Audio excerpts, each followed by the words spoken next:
So I'm going to cover the basic materials you're going to need when working with EVA foam. And the first thing, obviously the most important thing that you're going to need, is some sort of cutting tool, a craft hobby knife, an X-Acto knife. This is not an X-Acto brand, but it serves the same purpose. It's a good hobby knife for cutting smaller details, smaller pieces, thinner bits of foam.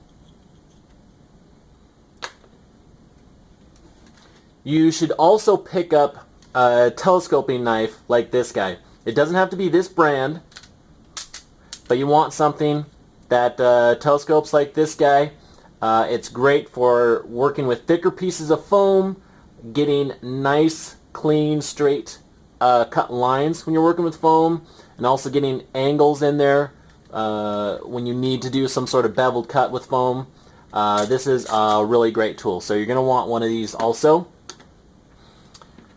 Now, you don't need one of these, but I strongly recommend picking up some sort of sanding stone. This guy has a coarse and a fine. I never use the coarse, it's too coarse, but I use the fine to keep the blades nice and sharp. Foam is really good at dulling blades really quickly.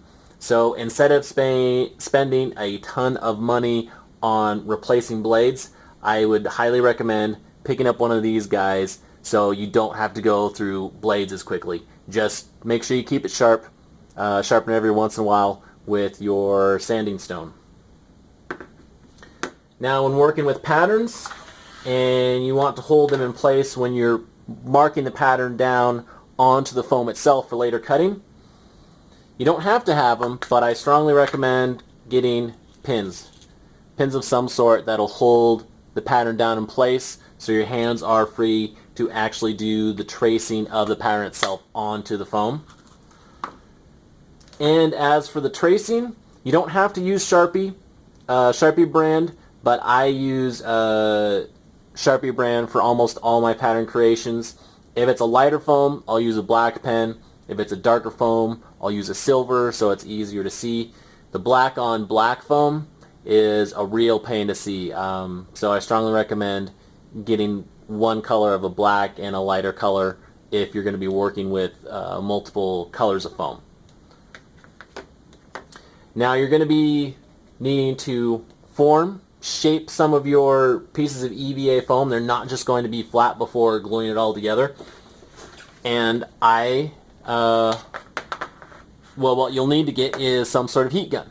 And I use Ryobi. You don't have to use Ryobi. You can, if you've got one at home already, a heat gun already, doesn't matter what brand it is, it'll work fine for your needs.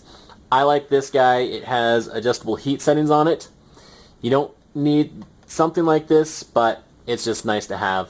But don't sweat it if you don't have it. If you've already got a heat gun and it's one setting, it'll work just fine for your needs.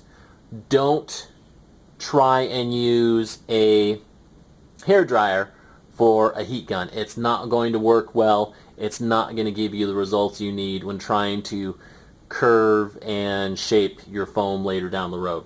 So get a heat gun if you don't have one. It can be a cheap one. Just get a heat gun. Also when cutting, you're going to want some sort of cutting mat to work on. This will help protect your blades and also help protect the table, your workspace that you're working on. So pick up one of these guys if you can.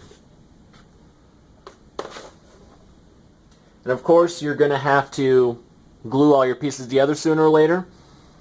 I strongly recommend using something like barge cement.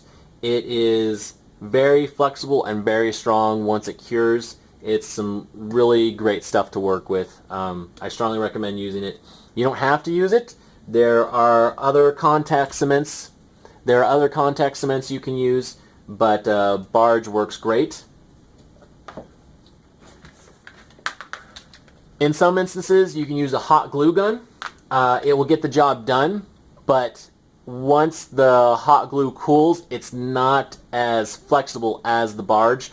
And when you're working with thinner pieces, the hot glue that you lay down is more inclined to show through the thinner pieces, so you get a nicer finished project if you use the if you use the barge glue or some sort of contact cement like barge, as opposed to using a hot glue gun. But if you need to, a hot glue gun will work.